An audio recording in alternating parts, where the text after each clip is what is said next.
koa daholo zanagasikara rehetrarehetra mipetraka fantanina aloha le dia ahona korangafa fankala composé foana le film isaky ny mandeha dia tapahana ao anatin'indray andro le antony dia hovaliako aminareo le izy androany hoe mampatonga le izy fafana dia satria tsy inona ny Facebook no manala le izy fa tsy zaka dia efa manome délai foana ny Facebook isaka mizara film ako na zavatra hafa ankoatra zavatra zaraiko dia manome délai Facebook afa hoe fafana eo no eo ve sa rapitso fafana sa afaka ray volana dia raha ohatra le izy ka andasako afaka ray volana vao fafana dia zahako le manao vidéo matetika foana dia lasa lavitra be izy dia voafafa dia tsy mety fa zay mampatonga anako hoe lasa fafako le izy zany rehefa indray andro manao an'le izy zahako dia mba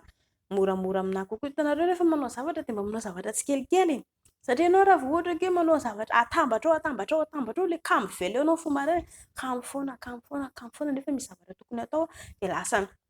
mitambatra andriamanitra dia kivy ianao amin'ny farany avy eo fa rehefa manao zavatra ianao dia ilaina zany le mba hoe mazoto ako izao dia tsy maintsy fitaiko atao tsikelikely izy dia mba hita ohatran'ny hoe lasa kelikely avy eo dia zay mampatonga anako hoe fafako aloha izy rehefa mizara vidéo hafa zahako fa ho anareo raha ohatra ka hoe te enregistrer vidéo ianareo efa misy vidéo nomaniko tany hoe fomba fienregistrena vidéo dia mba moramora kokoa aminareo zany ilay enregistrer vidéo ato amin'ny Facebook sy any amin'ny YouTube dia tsy misy olana akory le izy fa ho anareo raha mienregistrer le vidéo dia mba somary atao betsabetsaka ny méga internet satria raha vao tsy ampy le internetinao dia lasa tsy mazaka le izy dia tsy mety fa ny internetinao fotsiny no lany eo. Nisy fantaniana tany aloha tany hoe le ahoana ary le message nkala hoe andefaso message aty anatin'ny message ilay vidéo dia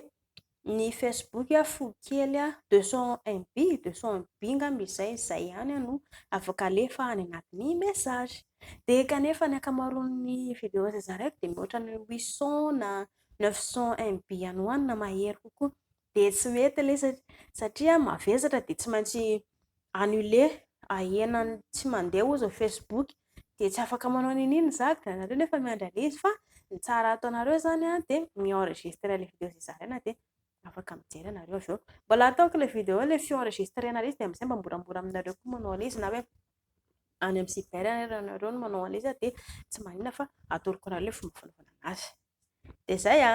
mankasitraka anareo manara fandaharantsika raha ohatra ka misy fanontaniana apetra amin'ny commentaire eo ho anareo izay manana fanontaniana hoe te hiona mivantana ny mpitsabo misy numéro io efa napetraka ao dia afaka miantso ianareo marina fa amin'ny andro atoandro miantso fa tsy amin'ny andro alina akory hafa amin'ny Facebook tsika dia miantsoantso ianao na miresaka ianao parivantro tsy misy olona fa ny miantso ny mpitsabo dia amin'ny atoandro ianao no miantso.